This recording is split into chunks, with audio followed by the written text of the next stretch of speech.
आप live cities देख रहे हैं। मैं अरुण कुमार पांडे, नमस्कार। आज बिहार में केंद्रीय गृह मंत्री अमित शाह चुनावी दौरे पर थे। बिहार में कमल खिलाने आए थे। बिहार की सभी लोकसभा की 40 सीटों पर 2024 के चुनाव में जीतने की तैयारी, उसकी उम्मीद पाले आए अमित शाह ने आज झंझारपुर में बड़ी चुनावी सभा की।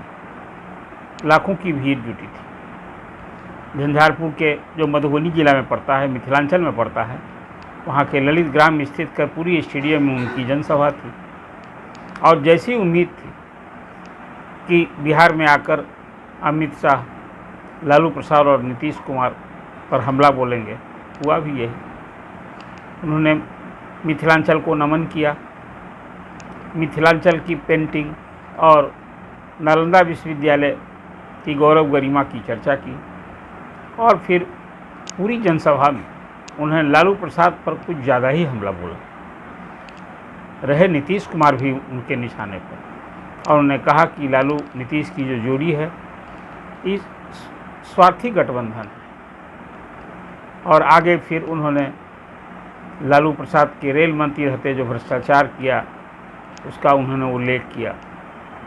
बिहार में कानून व्यवस्था की स्थिति का सवाल उठाकर हत्या, लूट, अपहरण जैसी घटनाओं का उल्लेख कर उन्होंने कहा कि बिहार फिर जंगल राज की ओर लौट रहा है। और उन्हें आरोप के साथ कहे हर बार जनता से ही सवाल करके उत्तर मांगा, मतलब अपने को पीपुल्स कनेक्ट करने की कोशिश की। और फिर जो अभी दरभंगा में बिहार का दूसरा एम्स बनना था और नीतीश गवर्नमेंट ने DMCH में 81 एकड़ ज़मीन दे रखी थी, उसके बाद फिर उस प्रस्ताव को वापस करके वहाँ दूसरी ज़मीन 150 एकड़ से अधिक ज़मीन दी गई है। मतलब नीतीश कुमार ने उसका भी उल्लेख किया कि बिहार में दूसरा एम्स बनता, मतलब देश में कहीं और दूसरे राज्य में 2 एम्स की स्वीकृति नहीं हुई, लेकिन बिहार में प्रधानमंत्री नरेंद्र मोदी ने दी। लेकिन वो सिर्फ नीतीश गवर्नमेंट के अड़चन के कारण आज तक उसका निर्माण कार्य शुरू नहीं हुआ, जबकि 2020 में ही उसकी स्वीकृति मिली थी और 1250 करोड़ की लागत से वो एम्स बनना है। फिर नरेंद्र मोदी के कार्यकाल में बिहार के लिए जो कुछ हुआ है, चाहे वो पुल के लिए, सड़क के लिए, वो सारी योजनाओं का उन्होंने उल्लेख किया। और फिर उसी तरह से जनधन योजना से लेकर जो किसानों के लिए हो रहा है कि 80 लाख किसानों को मिले, आयुष्मान भारत का उल्लेख किया। अब कुल मिलाजुलाकर उन्हें ये जताने की कोशिश की कि बिहार के प्रति प्रधानमंत्री नरेंद्र मोदी हमदर्द हैं, यहाँ के विकास और उत्थान के लिए वो करते रहते हैं। और लगे हाथ उन्होंने ये आह्वान किया कि केंद्र के साथ बिहार में भी भाजपा की सरकार बने, आप डबल इंजन की सरकार दीजिए, तभी बिहार को गति मिलेगी। जो एक भाजपा का मिशन भी रहा है कि जहाँ भी भाजपा की ओर से प्रचार किया जाता है तो केंद्र के साथ राज्य में भी सत्ता सौंपने की बात जनता से भाजपा इसी अनुरूप वो लोगों का समर्थन मांगती है। बिहार ऐसे भी भाजपा के लिए ज़्यादा महत्वपूर्ण है। आपको याद होगा लोकसभा के पिछले चुनाव में 39 सीटें जीती थी। अमित शाह जी ने 2014 में भी जो बिहार में जीत मिली थी उसका भी उल्लेख किया और कहा कि पिछली बार तो 39 मिली थी, इस बार जनता के समर्थन से आप सभी समर्थन दीजिए और भाजपा 40 सीट बिहार में जीती।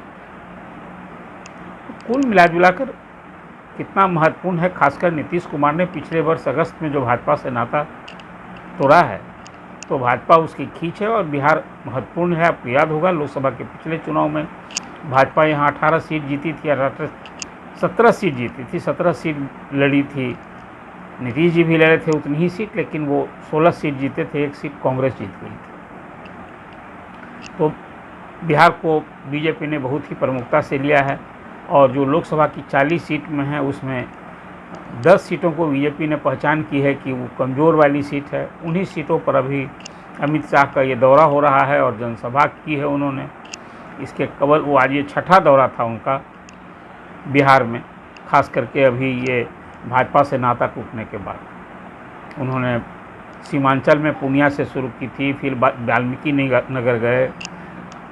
जदयू के अध्यक्ष ललन सिंह के चुनाव क्षेत्र लखीसराय में गए, जो मुंगेर क्षेत्र पड़ता है, फिर उन्होंने नवादा में सभा की थी। इस तरह से बिहार को खुद ही अमित शाह ने अपने प्राथमिकता में रखी है। बिहार को यहाँ अभी आगे भी उनकी जनसभा होने वाली है। चर्चा तो है कि वो फिर मुख्यमंत्री के गृह क्षेत्र नालंदा भी आएंगे। और आपने देखा ही है कि पिछले दिनों जब से नीतीश कुमार से बीजेपी का रिश्ता टूटा है, तब से नीतीश कुमार को राजनीतिक रूप से कमज़ोर करने की नीयत से उनके इर्द गिर्द जो लोग हैं उनको भाजपा ने दोस्ती की या मिलाया है। उसमें उपेंद्र कुशवाहा हो या फिर आरसीपी सिंह हो।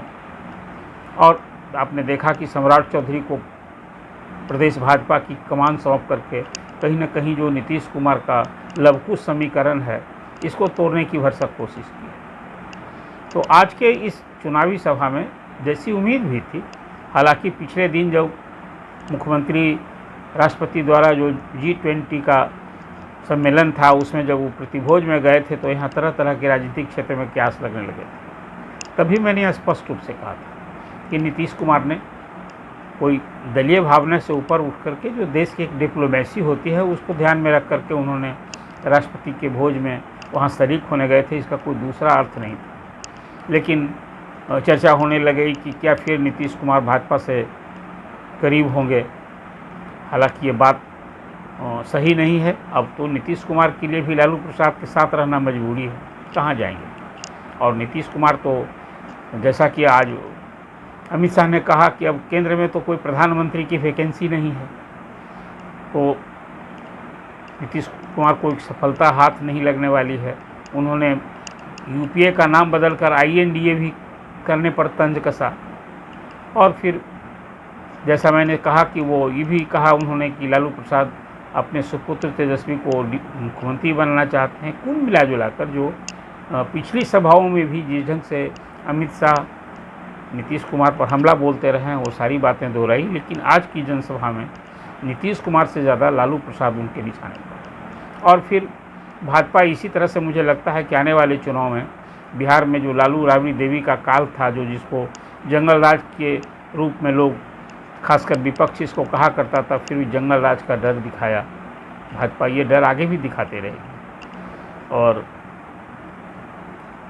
कुल मिलाजुला कर मुझे लगता है कि जो भी राजनीति प्रदेश की है, वो स्वाभाविक रूप से आसन्न चुनाव में एक और जहां NDA है भाजपा के नेतृत्व, वहां दूसरी ओर जो लालू जी का फोल्ड है वो रहेंगे, आज नीतीश जी साथ हैं। और फिर तुष्टीकरण की भी राजनीति जो भाजपा की ओर से आरोप रहता है INDA पर, उसकी भी चर्चा की अमित शाह ने।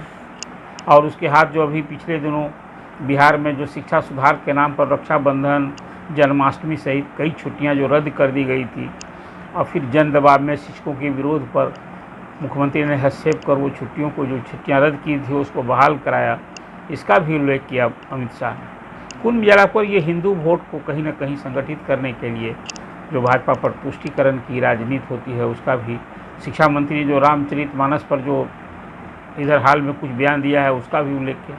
कुल मिलाजुला के मुझे लगता है कि भाजपा खास करके यहाँ बिहार में घुसपैठ की बात भी का डर दिखाया कि यदि ये सत्ता में आएंगे लोग तो घुसपैठ यहाँ बढ़ जाएगा। तो कुल मिला मुझे लगता है कि भाजपा वो 80 बनाम 20 ये इसी रणनीति की उसकी तैयारी है। और उसी अनुरूप INDA गठबंधन पर तुष्टीकरण का आरोप करके और बिहार का जो एक राजनीतिक फील्ड होगा, इसमें इस अनुरूप मुझे लगता है कि भाजपा लालू जी और नीतीश जी को घेरने में कोई कसर नहीं छोड़ेगी। मुझे लगता है कि आज जो अमित शाह का दौरा था, इस संदर्भ में जो मैंने आपकी चर्चा की, आप क्या सोचते हैं? अभी जो चर्चा होती है, क्या नीतीश जी फिर भाजपा के साथ हाथ मिला सकते हैं? मुझे तो कहीं नहीं लगता है, लेकिन आप क्या सोचते हैं? राजद और जदयू मिलकर क्या बीजेपी को यहाँ कड़ी चुनौती दे पाएगा? ये जोड़ी दे पाएगा? क्या भाजपा यहाँ जो जीती हुई 17 सीट है वो जीत कर कुछ और अपनी ताकत बढ़ाएगी? तो अभी तो चुनाव में 6 महीने दे रहे हैं, लेकिन बीजेपी की ओर से जिस ढंग से आज झंझारपुर से अमित शाह जी ने चुनावी शंखनाद किया है, इसको आप किस रूप में देखते हैं? आप अपना कमेंट दीजिए और लाइव सिटीज़ को सब्सक्राइब कीजिए। और आपके इस कमेंट के अनुरूप मुझे लगता है कि अभी तो ये चुनावी दौर और पलटवार बार ये तो अभी चलता ही रहेगा। लेकिन आपकी जो राजनीतिक समझ है बिहार के संदर्भ में, अब आप जानते हैं कि मिथिलांचल में खासकर झंझारपुर जो एक पिछड़ा बहुल क्षेत्र माना जाता है, पिछड़ों का क्षेत्र है और पिछड़ा हुआ क्षेत्र है, और वहाँ से आज मिथिलांचल में ये चुनावी शंखनाद करके अमित शाह ने इतनी प्राथमिकता दी कि अभी 18 सितंबर से संसद का विशेष सत्र होने जा रहा है, और उसके 2 दिन केवल बिहार आकर अमित शाह जी ने आज जो चुनावी शंखनाद किया है, लालू नीतीश की जोड़ी पर हमला बोला है, ये स्पष्ट इसका संकेत है कि भाजपा बिहार में लालू नीतीश की इस राजनीति को चुनौती देने में कोई कोर कसर नहीं छोड़ी। आप अपना कमेंट दें, फिर मैं आपसे ये अपेक्षा करता हूँ।